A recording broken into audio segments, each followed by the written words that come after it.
All right, everybody. One of the applications that we have for taking derivatives is that we can do something that's called the first derivative test. And we can use the results of our first derivative test to tell us a lot about what's going on in graphs. Some graphs, it's not such a big deal because some graphs are like, we know what those look like. So we're going to use some of those kind of graphs that we know what's happening to help us see what's happening inside the first derivative. And then we can use it to help us with more difficult or more stuff that we don't just know off the top of our heads. Okay. So that's kind of the idea behind this. So what I'm looking at here is my first example is just going to be we're going to have some y, which is going to be a function. Okay. And it's going to be x to the third minus 3x. Okay. So before we do anything else, I just want you to think about this guy. I'm going to kind of come over here to the side and think about my x's and my y's. I don't know exactly what's going on here with this thing, but I can kind of think about what I know is going on with an x to the third. That particular graph, I hope you know, like we know parabolas look like smiley faces or frowny faces, right? Well, because this is an x to the third, I hope you know that means it's an S curve, right? Okay. It happens to be this S curve that's rising. It's positive overall slope is going up because the leading coefficient out here, the leading term is x to the third. The coefficient is a 1, right? And it's positive. Does everybody agree? That's a positive 1 sitting out there. So when an S curve is positive, it looks something like this, okay? It might actually flatten out, okay, and do something like that. That's actually the original, and I'll show you in a second what that looks like. But if I had just flat out y equals x to the third, it would be really flat right there. And these points right here, we'll find out those are called inflection points. That would be where it kind of flattens out. And maybe we're looking at that. So that would be y equals x to the third. But this guy, okay, if he was like that, would be y equals negative x to the third. Okay. And we didn't do anything in here about transformations, but if you have some knowledge of functions and their transformations, then that would probably help you looking at this stuff. I'm just going to, in my calculator, I'm just going to punch y equals x to the third so we can see, oh, yeah, Dr. Webster's not lying to us. Okay. I do know that the last time I used this calculator, I had a really big numbers in it. And so when I push graph, it's probably going to look really kind of weird. So I'm going to set my window. See, look at that window. Okay. I'm going to set my window into the standard negative 10 to 10 with a scale of 1 and negative 10 to 10 with a scale of 1. That should give me a nice pretty view. That's the good viewing window that a lot of us like, right? And then I'm going to push my graph button up here. So there it goes. Okay. And so sure enough, I mean, theirs is prettier than mine, but it looks like that, right? Okay, so that's what it looks like. So this guy, because he's in that family of functions, he's an x to the third function. I know that he's going to basically look like that. Let's go back over here and see. If it was y equals x to the third minus 3x, it's going to look like that, but I'm going to say he's probably going to bounce around a little more like this. Okay, so let's see. Let's look at his graph. All right. And sure enough, he does. He bounces around a little bit more, but he still looks basically like an S curve, right? So that's what we were hoping to see. All right. The other little thought that I have as I go to make my graph, as I put it here on this thing, is that I know just looking at this that if I plugged in x equals 0, 0 here, I would get a 0. So I know this thing's going to go through this 0, 0. And sure enough, you just saw it. It looks something like that. Whenever we're graphing, we're going to say sketch the graph. So we just want a basic shape for it. So I don't care if you put in here like it goes up 8 and down -2 or whatever. I just want to know that you have the basic shape for this thing. And then we'll have our first derivative test. Oh, excuse me. We'll have our first derivative test tell us a little bit more about this. Okay, so let's look at this guy. We've got x to the third minus 3x, and we're going to talk about what the heck do we think is going on with the tangents. Okay, so that's what I'm after.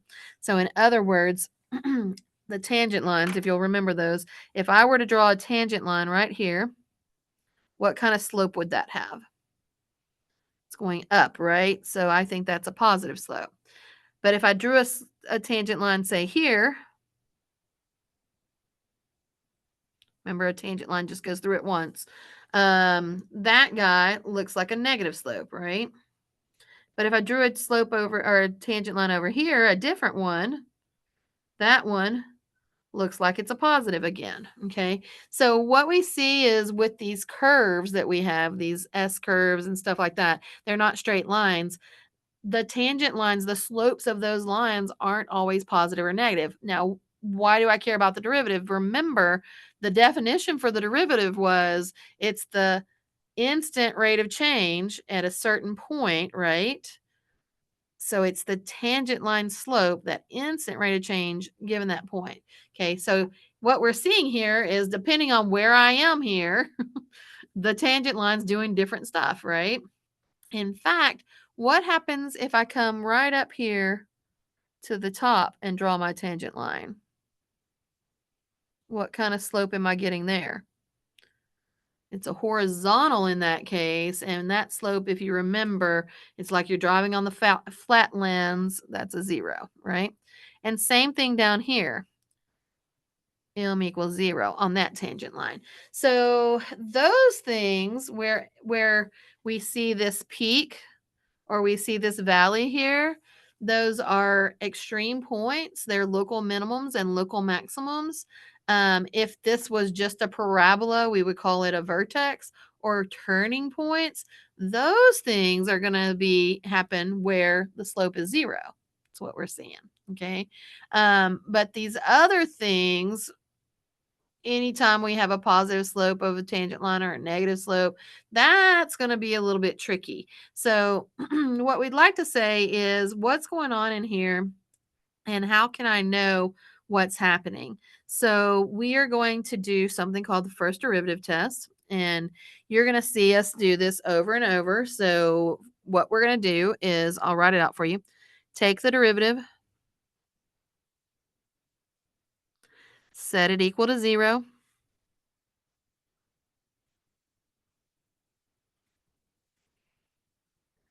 And solve to get what we're going to call critical values.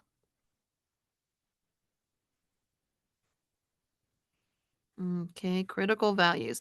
Now, these may or may not be maxes and mins whenever we get those critical values. Okay, here I happen to know, hey, I'm going to have a maximum here, I'm going to have a minimum there. So local mins, local maxes. So I know that I'm looking for 2 critical values at least. Okay. There might be more than that, and we'll see what that looks like. Okay. So, but I know I'm looking for at least 2 derivative or 2 critical values here. Okay. So take the derivative, set it equal to 0, solve. In this case, it's solve for x, right? In order to get our critical values. All right. So here it was. Let me write it again. Y was x to the third minus 3x. That was my example up here. Okay, so everybody should be able to very quickly say y prime equals 3x squared minus 3. Is everybody okay with taking that derivative? And hopefully you're getting that quick at it, okay, that fast to take that derivative, because that's just a power rule, okay? Now, I said take the derivative, set it equal to 0. You're going to hear me say this a gazillion times. Set it equal to 0 and solve for x. Okay, so we're going to set this guy equal to 0. 0 equals 3x squared minus 3, and we're going to solve for x. Now, we do not need to do quadratic formula here, okay? But notice that this is a quadratic. That should make sense because we started with the third power. And when we subtracted 1, we got a square, and that means it's a quadratic, right? So if you want to solve for this guy, you have two choices. You can either do quadratic formula or you can factor it. Remember, those are the two choices we have whenever we're trying to solve a quadratic. Solve for x. That's my directions. Solve to get my critical values. Okay, so I hope by now that everybody can factor this guy. 0 equals 3 times, I'm pulling the 3 out of both of these terms. I see it has common factor. X squared minus 1. What do you think whenever you see x squared minus 1?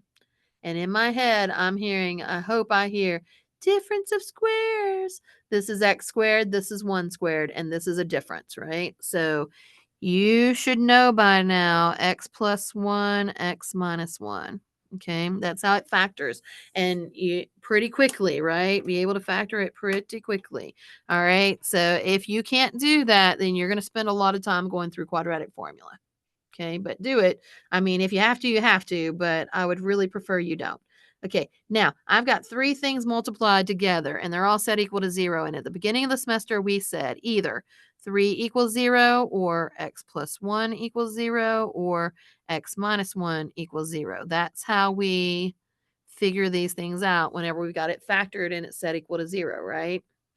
One of those factors has to equal 0 or else it wouldn't be 0. We have to be multiplying by 0 somewhere. Okay. Is 3 equal to 0? No, Dr. Webster. So that ain't it. Okay. Get rid of that one. And then you should be able to solve these, right? Minus 1, x equals negative 1. Or add 1, x equals a positive 1. So we have two solutions. Either x is negative 1 or x is positive 1. Okay. So what we're saying here is this is probably x equals negative 1, and this is probably x equals positive 1. Those are critical values. Okay. There are cases where they won't be a max or a min, but we think these are. Okay. So we took our derivative, take the derivative, set it equal to 0, solve to get the critical values, and then I'm going to add one more step in here, do a sign chart. Okay, that's something new. We haven't done that before. So we're going to do the sign chart. Okay, and what we're after is the sign chart for the tangent line. Okay. It's actually not terrible. Don't stress out about it. But what you're going to do is you're going to draw me a number line. Okay. You can draw a number line. Okay. And you're going to put your critical values on the number line. Okay. This is a critical value and this is a critical value. Okay. That was not a critical value because 3 does not equal 0. Never ever is 3 going to equal 0. Okay. So I'm going to make myself a nice little sign table here. Okay. 0 here. I need my critical value of 1. I mean my critical value of negative 1. And what we're going to do is right here on top of these, we're going to let me tell you what happens. Okay. On the top, we're going to be looking at the original function, f of x. On the bottom, I'm going to be looking at the derivative. Okay. So what I know is this graph is divided, okay, into 3 sections. And I know that because I have 3 critical values. All right, I'm sorry. I have 2 critical values. 1, 2, negative 1 and positive 1, right? Here's a critical value and here's a critical value. Okay. And I know that those are where the graph equals 0. How do I know that? Because I set the derivative equal to 0 to begin with. I forced that derivative to be equal to 0 there. Okay. So, okay, cool. I've got that going on. I want to know what's going on. So let's think for just a second. This is a sign chart for the tangent line. The derivative is the slope of the tangent line. Okay. So what I'm going to do is I'm going to think, hey, let me find a couple of points in here in my equation, in my original function. Let me find a couple of points and we're going to test values. Okay. That's what the sign chart is all about. We're going to test values. I need one that's less than this smaller critical value, that's -1. I need one that's greater than the bigger critical value, so on the right-hand side. And because I have two critical values, I need to look at this middle here, okay? I'm gonna look at 0, okay, because he's right in the middle. You can pick whatever numbers you like, but I don't wanna go too far out, so I'm gonna pick a +2 and a -2. Those are on my number line, okay? So, what do we wanna do here? Well, we want to know if the slope at that point is a positive or a negative. Okay. So if I'm looking for the slope of the tangent line, am I looking at the original function or am I looking at the tangent line or the derivative? Looking at the derivative, right? So I'm going to go back to the derivative. I'm going to pull it down here. Well, I'll probably do this. My derivative was y prime equals 3x squared minus 3. I'm just rewriting it so that because it was way up there. Okay. And I'm going to go back into there. And here's what I'm going to do. I'm going to plug in my new test points that I'm picking. Okay. So I'm picking some test points. I'm picking x equals -2. I'm picking x equals 0. And I'm picking x equals +2. And I'm going to plug them into this derivative. Okay, so let's go. -2 squared. Well, what happens whenever I square? Whenever I square a negative number, I'm just showing the plug in here. Okay, -2 squared. In my head, I hear you saying that a negative squared is a positive, right? So 2 squared is 4 times 3 is 12. 12 minus 3 is 9. I get a value there, and that's great, but I don't care. What I care about is that it's positive, okay? So we plugged in -2, and the derivative there was positive, okay? Here's the thing about my sign chart. I'm only picking one number here on the left-hand side, but the cool thing is every number to the left of that critical value is also positive. So you could have picked -3, or you could have picked -5, or you could have picked -100. It doesn't matter. If you put in -100 into this thing, -100 squared is going to be a positive number. Times the 3 is a positive number. -3 is still a positive number. Okay. So no matter what you pick, you should also have a positive when you put in your negative value here. Okay. Long as it's less than -1, you're good to go. All right, so same thing for 0. I'm picking 0 because it's a nice pretty number right there in the middle. Okay, between -1 and +1. That's why I'm picking 0. You don't have to pick 0. If you want to pick a half or -2/3, then pick a half or -2/3. But boy, that's going to be a pain to deal with. Okay. I don't want to deal with that. And 0 works nicely here. So 0 squared, 0 times 0 is 0. Times 3 is 0, right? So this whole thing here is a 0. Minus 3 is -3. Again, I have an answer, but I don't really care what the number is. I care that down here on the derivative side, my sign, S-I-G-N, that I was looking for is negative in there. Okay. We'll talk about what this means in a second. We're just doing test points. Okay. One more. I picked x equals 2. So y prime of 2 is 3 times 2 squared minus 3. Okay. Again, 2 squared is a positive. 4 times 3 is a 12. 12 minus 3 is a positive 9. I got a number, but what I care about is that it's positive. positive, positive. All these are positive. So again, if you picked 10, positive 10, and you plugged it into that, you're going to get a positive answer. If you picked 100 and you plugged it in there, you're going to get a positive answer. So you can pick whatever number you want to. I like to keep my numbers kind of close to the critical values and as small as possible so I don't have to do crazy arithmetic. Okay, but you can do whatever you want there. All right. Okay, so that's what we're doing with the test points. We're literally looking to see the sign. Is it positive or negative? So I've got positives back here, I've got negatives back here, and I've got positives over here. Okay. Now, what does that tell me about the function, the f of x up here? Well, this is the tangent line, right? So if this is a positive slope, slope of the tangent line is positive, then this tells me that this is rising or increasing whenever we are below -1. Is that okay?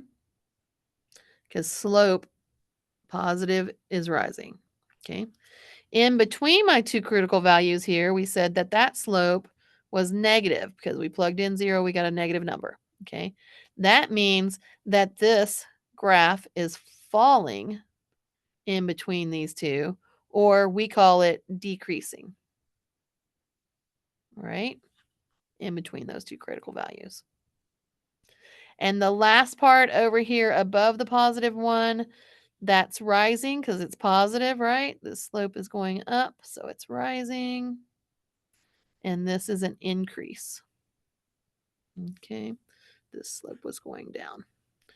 Okay, so that's what it's telling me about my graph. Okay, whenever the slope of the tangent line at a certain point was positive, increase on the graph. Whenever it was negative, it's decreasing on the graph. Whenever it's positive, it's increasing on the graph. Now let's go back to the graph I had up here. And sure enough, what is this slope doing? It's positive, then it's negative, then it's positive. And where it kind of equals 0 here, those are my critical values. Okay, so let's look again at that. I want you to see this. Let's look at our calculator because it's a prettier picture than mine. Okay. And right there we see it. And if you wanted to, you could trace and confirm, hey, look here. Right around -1. It's not exact because the pixels on the calculator aren't exact. But right in there around -1, that's where that maximum is. And right in here around +1, that's where that minimum is. Okay, the minimum value on the Y value. Okay, if you know how to find the maxes and mins on a calculator, that's great. You can use that to verify your answer, but what you're not going to be able to do on a test is you're not going to be able to say, oh, this is a min because my calculator said so. That's not going to fly. Okay, you're not going to get points for that or very, very minimal points. I want to see you work it out by hand. So I want to see you take the derivative. I want to see you set it equal to 0. I want to see you solve for x. I want to see you do the sign chart. And then you need to interpret it for me. Okay. This is a lot of handwork, and you're not going to get by with using your calculator to do the work, and you're not doing the work. Okay. That's not going to get you points on a test. Just FYI. Okay. I know the technology's out there, and I know it can do some of this for us, but I can't read your calculator. I can only read what you write on the test. Okay, so that's what I'm grading. Okay, so the questions in your homework are going to look something like this. They're going to say, find the intervals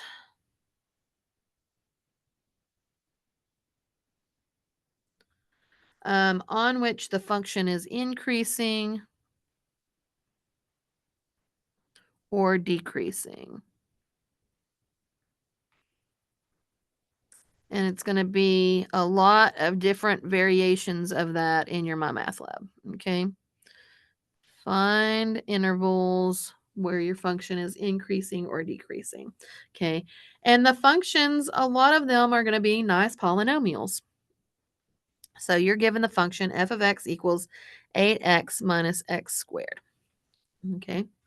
So let's do this one together. I've got another example in a minute that I'll let you do by yourself, and then we'll go from there. Okay.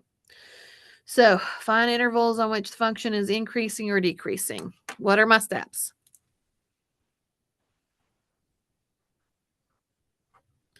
Take the derivative.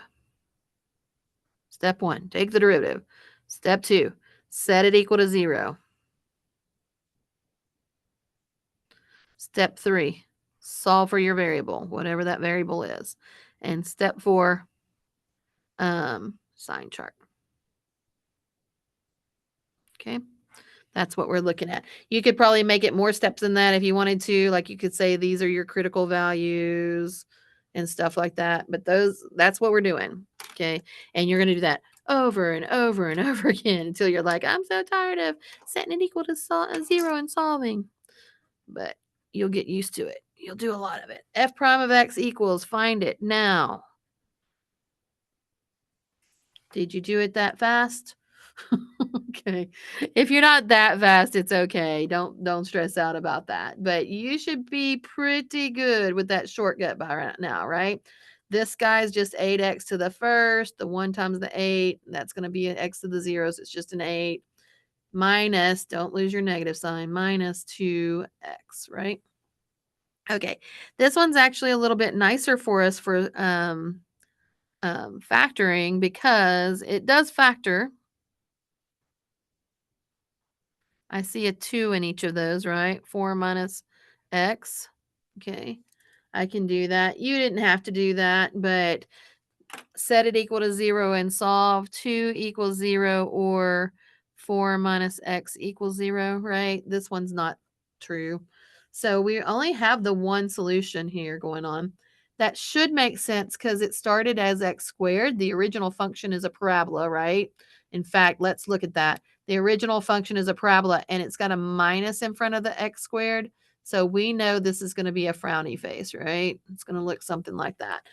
If you can kind of look at the graph before you start, or look at the equation before you start, like just jump into the derivative, that'll make sure you kind of have, oh, I know what this guy's going to do, right? So you have an idea of what's going on. This guy for sure is going to look like a parabola from this original function. Okay. So this guy, 4 minus x equals 0, 4 equals x.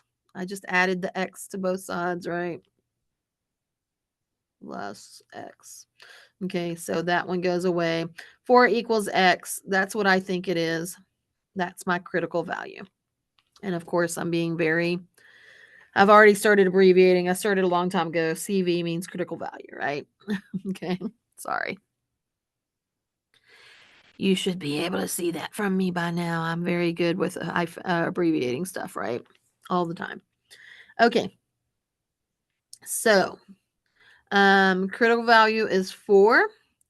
I want to know intervals of increasing and decreasing. So what do we need to do? We did this, we did this, we did this. Oh, that new sign chart thing that we just saw. Absolutely. Okay. Now this sign chart's not going to be terrible because why? There's only one critical value. What is it? 4. Okay, here's my critical value. I'm going to go ahead and put 5 there. I put my dash line just because I want to see for myself, hey, there's one critical value. It's right here. And I know that the left-hand side and the right-hand side, there's only 2 pieces here, right? There's only 2 things going on. On the top, I've got my function, f of x. On the bottom is my f prime of x, my derivative, or my slope of the tangent. Right? If you need to write that to remind yourself what a derivative is, slope of a tangent line, that's what it is. Right here, I know that this is a 0 because I forced it to 0. I said equal 0, right? So I know that it's 0 right there, but I don't know what's going on with this derivative at either side of x equals 4, right? Okay, so we need to get a couple of test values. I already told you that I like 0, so I'm going to pick x equals 0 because I need something down here on the left-hand side. and I need something on the right-hand side, so I'm going to pick x equals 5. Okay, you can pick whatever values you want as long as it's not 4, because we already know 4 gives me a 0 here. Okay, when I put it into the derivative, right? Okay, so I'm going to say, hey, go back to the derivative. Here he is, 8 minus 2x. Whenever I put in a 0, that term goes away, and this is just an 8. So f of 0 is 8. I'm sorry, f prime of 0 is 8. The derivative there is 8. I don't care about the 8. I care that it's positive. Positive, positive, positive, positive, positive. If you picked 3 and put 3 in there, 2 times 3 is 6. 8 minus 6, still positive, 2. If you pick -4, you're going to have positive. Okay, it doesn't matter. Anything on the left-hand side of 4, it's going to be positive. Okay. Now, f prime of 5, when I stick in a 5 here, I get 2 times 5 is 10. Now I've got 8 minus 10. That's a -2. Again, I happen to know it's a -2, but I don't really care about the value. I care about the sign, S-I-G-N. I know I spell that out a lot because whenever I do trig, we have a sign that's S-I-N. Okay, so, or S-I-N-E. All right, so the signage here is a negative over there. All right, so that's what's going on with my derivative. That's the slope of the tangent line. If the slope is positive, that means it's increasing on the function, right? Okay. If the slope is negative, that means it's decreasing on the function. Okay. And so I think that what's happening here is this is going up and then it's going down. Okay. And we got a little plateau there, a changing of directions. This, my critical value, my turning point is at 4. That's what I think is happening here. Okay. Also, I know that this is a nice, pretty polynomial, so I'm not worried about weird stuff happening. And sure enough, didn't I predict it goes up and then it goes down? That's what I think is happening. If we stick it into the calculator, if you want to draw the graph the original function, or if you want to know what the graph looks like, make sure you do the original function, is what I started to say. I'll just clear that out. So my original function was 8x minus x squared. And when we graph that, I can't quite see it. I'm going to zoom out. Something like that. Okay. Sure enough, it looks like it's going up and then it looks like it's going down. It's a parabola. We know it's a parabola because it was x squared. Okay, so that looks good to me, and it looks like what we said was going to happen is happening, right? Okay, so those are 2 examples of functions that we already know. We already know x squared, we already know x cubed, and we have a good idea of how those are going to act, right? So what we're seeing with those is, hey, this derivative test is really working. Oh, I'm sorry. There are a couple of questions off of that question, so let me finish with that. Which values correspond to horizontal tangent lines? Here was the thing. Where was the line horizontal? It's here at the critical value, right? If I had the graph, which I don't, but it would look something like that. That's a horizontal tangent line, right? So that's where I had the 0. And then it also says, well, for which values is it increasing or decreasing? Okay. I didn't get too far off track from the question in the book, but there were a tiny bit more there. Okay. So I'm going to give you one. I'm going to let you work on it and see what you come up with. I'm not going to go through a lot. I'm going to work it on my own. I'm going to push pause, and then we'll see if our answers match. I'm not going to work through the whole thing like I've been doing, because this video is already starting to get a little long, and I've got a couple more examples that I want to do. So you guys work on and then push pause while you're doing it. F of x equals x squared minus 6x plus 10. You work on that one. Do all 4 steps. find the derivative, set it equal to 0, solve for x, and do your sign chart. And I want to know what your critical values are, and I want to know your critical values, and I want to know where is it increasing and where is it decreasing. Okay. And what we're going to see is, again, this is a pretty parabola, right? It looks something like that. It's upward facing because it's positive. So it's a smiley face. And what we're going to see is what's happening here with these functions that we know a little bit about. I started to say earlier, when they get to be a little more complicated functions, the first derivative test is still going to work for us. So we want to see it working here so that we know, oh, when it gets a little more crazy with us, it's still working. All right. Push pause and I'll come back with my answer. All right. So my derivative was 2x minus 6. My critical value is 3. I did my sign chart. 3 is a 0. It is indeed a minimum in this case. Okay. I picked 0. On the left-hand side, I got a negative. So this is a decrease. I picked 4 on the right-hand side. I got a positive.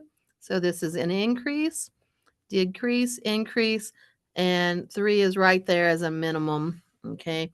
And we could graph it. But sure enough, if I look right here, m equals 0 there, that is indeed a minimum. Okay. The only thing I really want to point out here is off to the side, I have written, because they asked for critical value, x equals 3. Okay. Make sure this is just like whenever we did x-intercepts. I don't want to see a 3. Okay. I need to see x equals 3. If you want to, you can go ahead and put this in a point notation, 3, and then what is the value. Okay. Now be careful, because if you want a y value for 3, am I putting that in the derivative or am I putting that into the original function? If I want a y value on this graph, it's on the original function, right? Okay. So that would just be f of 3. So find your y value using the original function if you're going to do that. Okay. And I think in your homework, sometimes it actually asks you, like, what's the y value? So be careful, because if they want the point on the graph, remember that. If it's the point on the graph, it's the original function. If it's a point on a tangent line, then it's the derivative, right? Okay, so that's the difference. And then notice here that the spaces, or the locations where it's increasing, are from the 3 all the way to positive infinity. Hey, doesn't that look like a domain? We wrote it like a domain. It's an interval, okay? And the area where it's decreasing or negative is from negative infinity all the way up to 3. So again, we write it in an interval notation like we do domain and range, okay? So that's something you'll see in your homework as you're going through, is that interval notation. We haven't seen that in a while because we haven't done domain and range in a while, but it's out there. Okay, so here's a little notation. It's a definition that's from your book. Okay, a real number x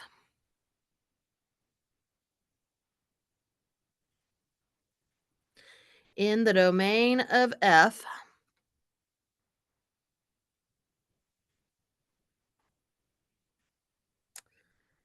such that f prime of x, oops, my pen is running out on me. Dang it, I hate it when that happens. F prime of x, sorry, equals 0, or f prime of x does not exist. Uh-oh, we haven't talked about that one yet. Equals 0 or does not exist is called a critical value. It's called a critical value. Or a critical number.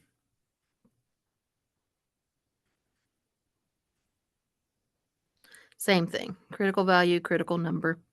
Same thing. All right. So that's kind of out of your book. This does not exist guy is kind of an interesting one because we haven't dealt with any does not exist guys, right? We haven't taken a derivative and said, oh, that guy doesn't exist. Where do you think the derivative doesn't exist on something? I think the derivative does not exist wherever we have one of those bad spots in our domain. That's where it's probably going to start causing me problems. Okay. So when you asked yourself, why the heck did Dr. Webster make us do all that rational function stuff? Why did we have to look at vertical asymptotes? Why did we have to look at square roots and where they're negative and where they're positive? It's because of this right here. Okay. Whenever we get to a spot in our domain that does not exist, that's going to be something critical that we've got to look at. And those are going to be the weird situations. Okay. That's what I think of them as. Oh, that's a weird situation. The ones we like are the ones that are like nice and pretty, right? The polynomials. But occasionally we run across one that does not exist. And then we're going to have issues. Okay. So, um, hmm, why am I looking at that? That's interesting. Okay. There is something that's called an inflection point. Um and it actually ends up being, oh, I see why I'm dealing with that. Okay. So there's something that's called, and I see the example that's coming up. There's something that's called an inflection point. Okay. And this is where my graph's concavity changes directions.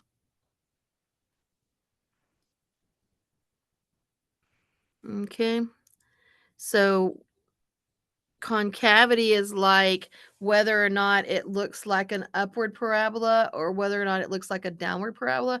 I'll talk more about that whenever we get to the second derivative stuff, but that's kind of what we're talking about here is it's going to change. So for instance, if I had something that was an x to the third, okay, we talked about this one earlier, right? That's an S curve. And it's x to the third plus some stuff. I don't know what's back there. But when we looked at something like this earlier, we had this maximum, right? And we had this minimum, and those are critical values. Okay. And that's what we're normally going to see whenever we're dealing with the first derivative. But also, do you see right in here? There's a point somewhere right around there where we go from that looks like a downward parabola to this looks like an upward parabola, right? And that is the concavity. So first it looks like we're going down, but now it looks like we're going up. And so that point there, that's what we're talking about, a point of inflection, which I will almost always from now on out write as POI, point of inflection. Okay. So we have these little things called inflection points, and that's where stuff changes direction. Unfortunately, like for this one, because it's x to the third, we'll see that when we get to second derivative, that's not such a big deal. But unfortunately, some of these things happen in weird ways right now. So, in other words, if I wanted to look at an example, I'm just going to throw it out there for us, and we'll deal with him. So let me change pages. I'll come back to that one if I need to. Let's try f of x equals 1 minus x to the 1/3 power. Okay, 1 minus x to the 1/3 power. Okay. And we want to look at that thing and deal with him. And I say, okay, well, what did he come from? He's got a fraction and an exponent. Okay. And so we know, oh my God. Oh, no, we are recording. Whew. I thought for just a second it said that the recording was paused. I'm so sorry. I was about to get mad because I thought I was paused. Okay. Never mind. You can just mark that up to Dr. Webster being a goofball. I'm sorry. Okay. We know that we have fraction up here in the exponent, and that's came from some radical, right? This used to be the cubed root of 1 minus x. Does everybody agree? That's what this 1/3 power is telling me. Okay. So whenever I see, oh, this used to be a cubed root, I look at that and I go, there might be some issues inside of a radical, right? So we know this one's not a bad one because it's a cubed root, but if I had a square root, I can't take the square root of a negative number. Cubed root of a negative number, I'm okay. But some of those others, I might be a little bit in trouble. Okay. So I'm gonna look at that and go, ooh, I see that 1/3 coming up, and I don't know that I'm gonna have problems, but there might be some problems coming in, right? So we're just gonna play a little bit safe with this guy. The process is still the same. We're gonna take the derivative. Here's my example. We're gonna take the derivative. Okay, so the 1/3, 1 minus x, subtract 1, that's gonna be negative 2/3. Oh, be careful here because this is not just x to the 1/3. This is a polynomial in there. So I've got an outside function raised to the 1/3. I've got an inside function 1 minus x. And see, I went ahead and started opening my parentheses. What does that mean? I took the derivative of the outside guy. And now I'm going to take the derivative of the inside guy. That's a chain rule, -1, right? Okay. So don't forget all those rules. They all kind of start getting mixed together here whenever we're doing first derivative test and when you go to second derivative test. So there's nothing that says you won't have a chain rule at this point. You might have a chain rule. Okay. So this one's not so bad because it's just when I go to clean up, it's just a 1/3 and a -1. So I can just say -1/3 times all that stuff. Okay. No problem. But because this guy now has a negative there, and because I'm feeling a little bit like some weird stuff is about to happen, um, we're going to take a really close look at this because the x is being raised, or all of this stuff is being raised to the -2/3 power. And I know I might have some problems at that. So that negative, now it's a negative, right? Before it was just a radical. Now it's a negative radical or a negative radical. So yeah, this goes on the bottom. So I'm going to rewrite this so we can see it for sure. Okay. The 1 is on the top. So -1 on top. On the bottom, we have the 3. You could write the 1/3 out in front if you wanted to. And we have this 1 minus x 1 minus x to the 2/3. I put it on bottom, so it's a positive now. And the problem there would be what? What if that guy right here, what if that was a 0? If the whole thing becomes a 0. So in other words, what if I had x equals 1 here, basically, right? Okay. If that thing was a 1 right there, then this would be a 0. And 0 to the 2/3 is 0, and 0 times 3 is 0. And what about this? -1 divided by 0? Oh, that's a bad spot in my domain. Okay. So hopefully everything we've done so far is kind of starting to chill together for you. But that's the idea that I'm seeing here as I look at this thing and go, I'm going to be in trouble here. Because I realize, hey, I took this derivative. I got a negative there. That puts it on the bottom. I got to worry about dividing by 0. Remember, you can't divide by 0. Okay.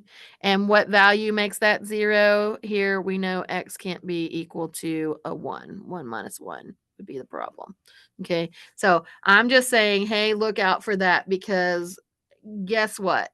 The problem child is probably going to be where I have my critical value. It's almost always what happens. I don't think I've ever seen it happen where I said, "Ooh, I got a problem here."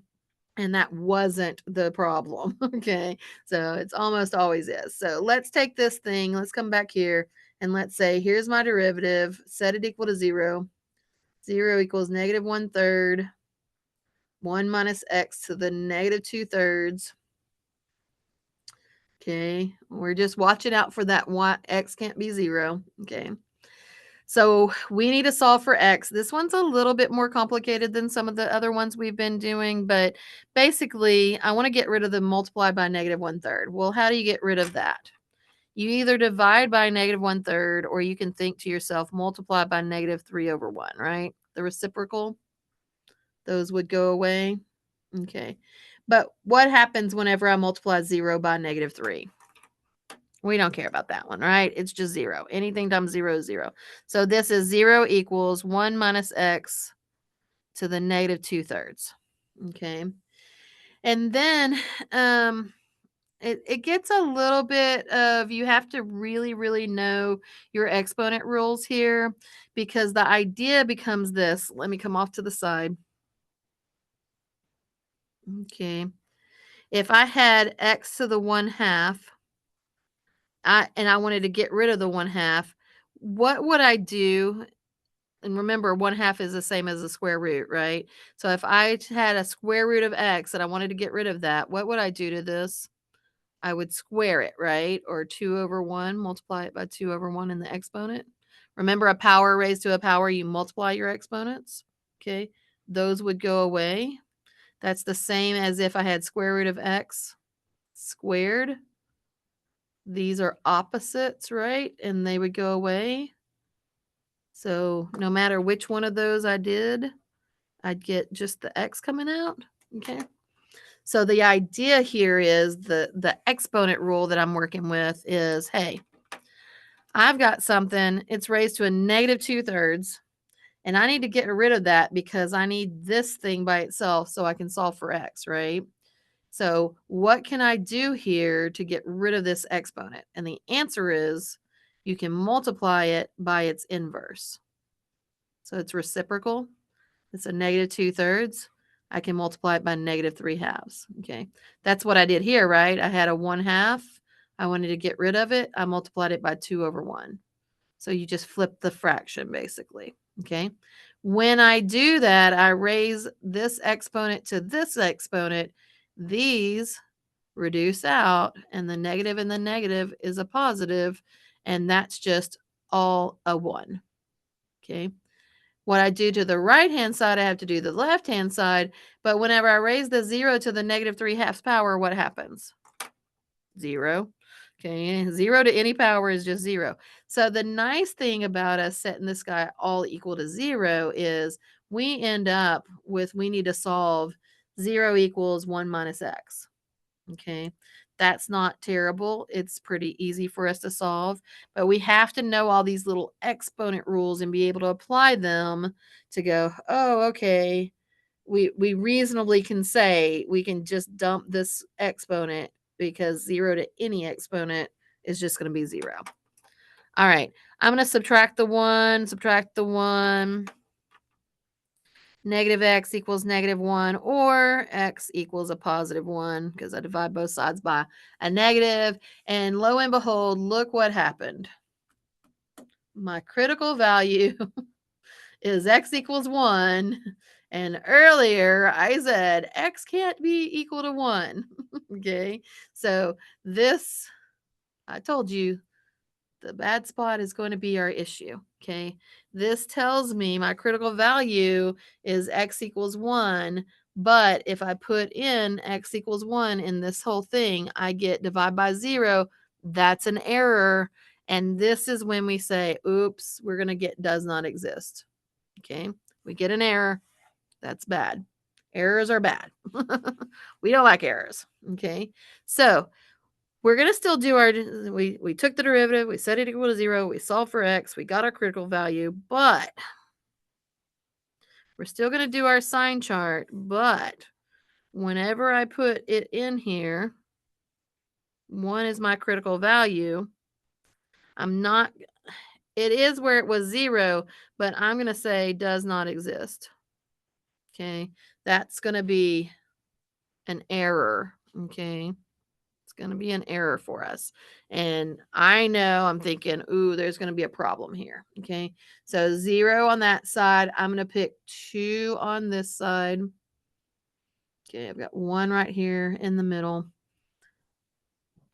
Here's my f of x. Here's my f prime of x. Remind yourself that's slope of a tangent line. If you need to remind yourself of slope of a tangent line, then do it. Okay, so this is what I'm looking at. And here are my 2 critical values, and I need to stick them into my derivative. Let me pull that down. I'm gonna rewrite it. Okay, so my derivative was, and I'm gonna write it like this: f prime of x was negative 1/3 1 minus x to the negative 2/3 power. Okay. We might need to use our calculator on that, and that's okay. So we're going to do f prime of 0. Let's do that guy first.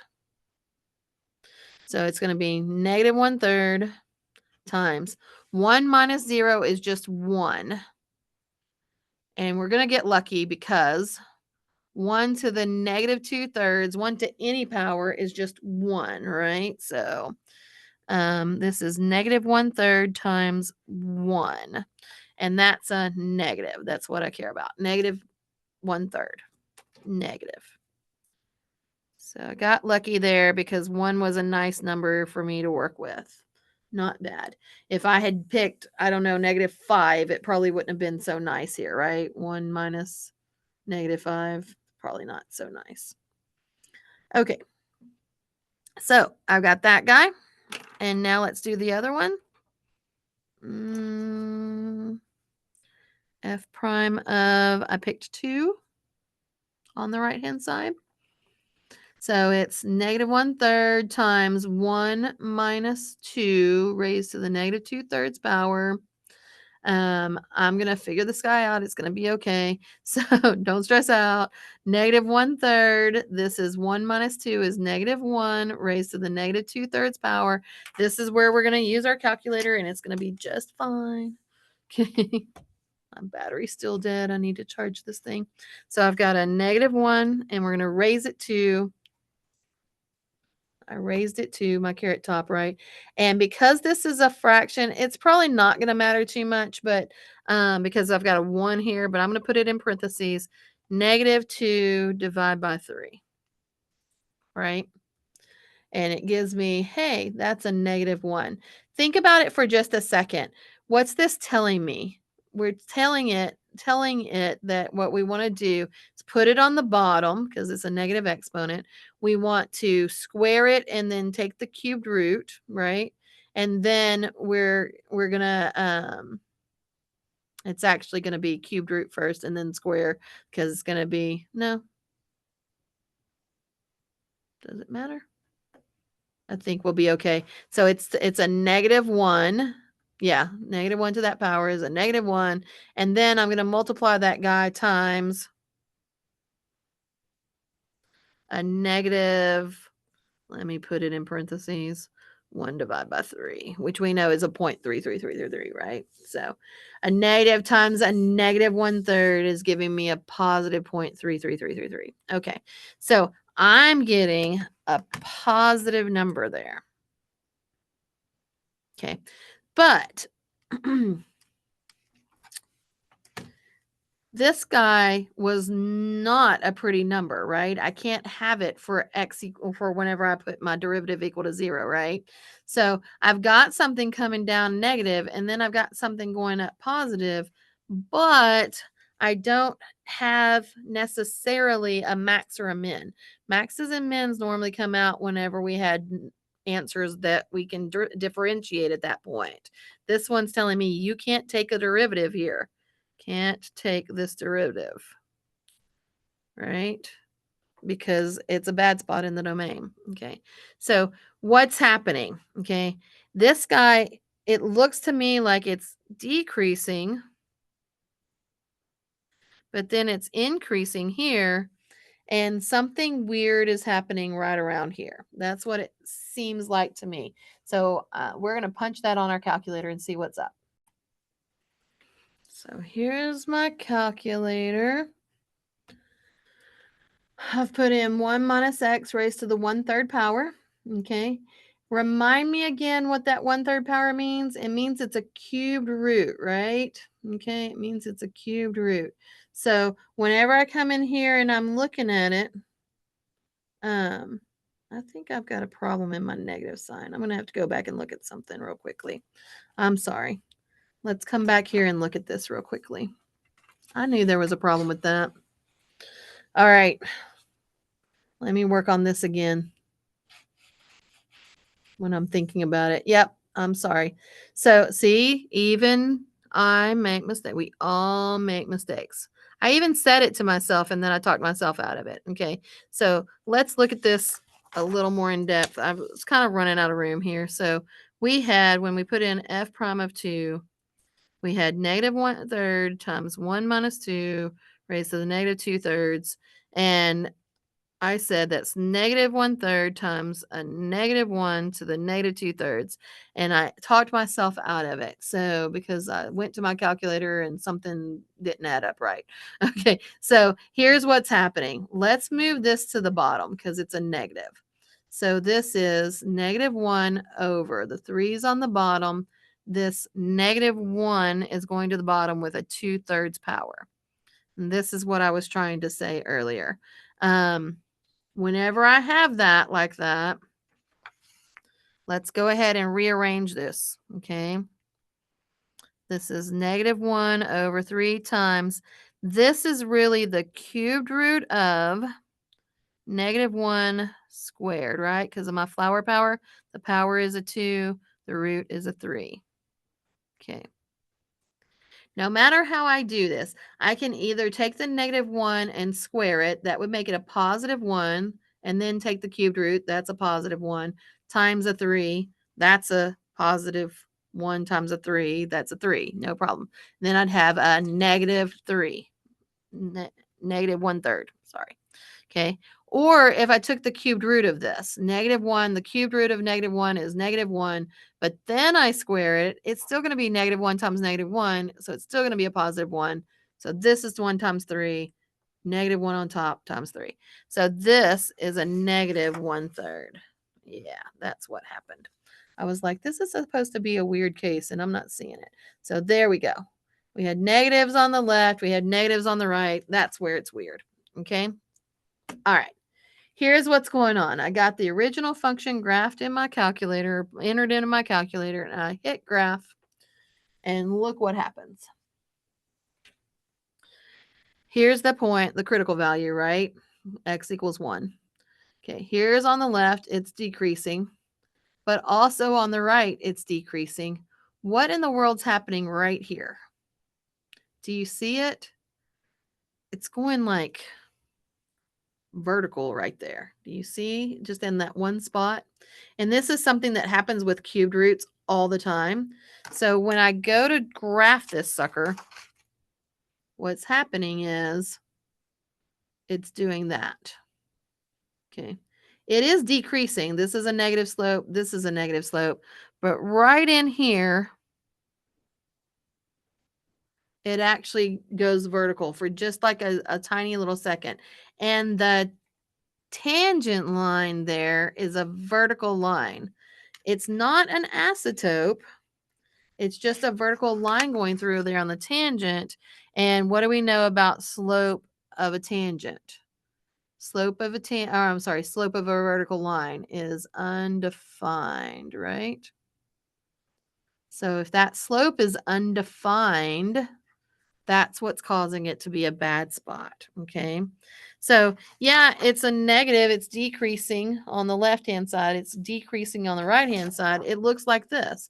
Decrease, decrease, okay?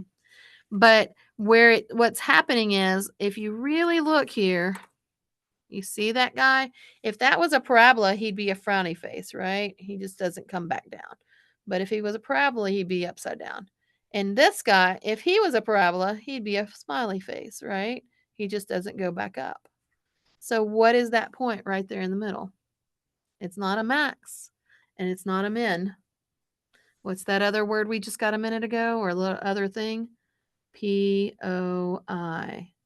It's a point of inflection. Absolutely, it's a point of inflection. Okay. So this guy is a weirdo. Okay. That's the one I wanted to talk to you about. He came from a cubed root. Oh my gosh. So these cubed root guys, they're causing us problems. So remember the ones that caused us problems before? The stuff that had dividing by 0 and the stuff that had radicals, right? So that's the kind of thing that you're going to run into with some of these. Yeah. Okay. Let me give you, there's a little table in your book, and I know most of you don't have the book. You can access in your My Math Lab the textbook. I don't remember how right now, but here's what there's a page that looks like this. It says the first derivative test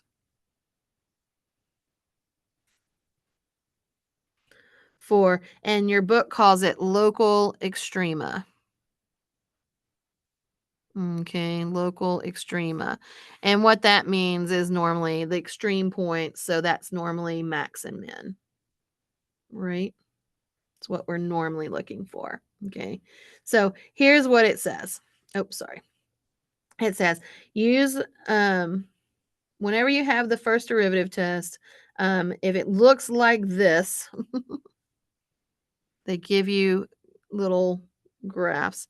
So some constant, and we know it's a 0, and we've got our function up here. We've got our derivative down here. The derivative is a negative negative on the left and a positive positive on the right.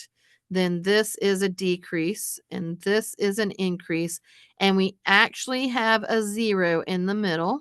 When that happens, let's think about it. We've got a decrease and an increase. This guy's in the middle. What is C? C is a minimum, right? Okay. Where we can say f of C is the local minimum. So in other words, if you want to know that y value that goes along with your x value, plug it into the original function and you'll get your local min. Okay. So that's one case that you can run into. You can have a local minimum. Okay. The other cases are very similar to this, but kind of in reverse, I guess. You got some constant, you got a 0. Here's your f prime of x down here. It's positive, positive, positive, negative, negative, negative, a 0 in the middle. This is an increase followed by a decrease. What do we think? Increase followed by a decrease. This is f of c gives us a local what? Max. Yep, it's a local max, right? Okay, so that's the other case.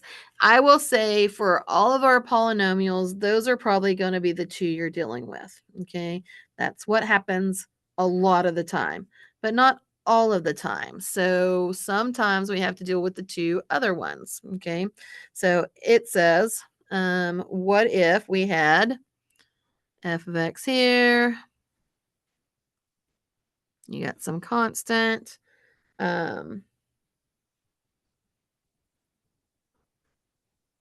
Oh, hang on. It doesn't have to does not exist. Okay, sorry about that. They've got an increase over here.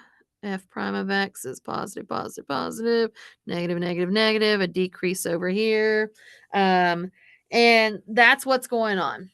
I'm sorry. Positive on both sides. What am I thinking? I can't even copy correctly today. Okay, increase over here, increase over here. We don't know what's going on in the middle. Okay, I'll give you an example of one of those. What if it was like this? And just right here, we just had one critical value. and it was increase here and it was increase here, it doesn't bounce around in the middle, in other words, so it just kept on increasing, then what's going on here? It's not a local max and it's not a local min. So this is f of c is not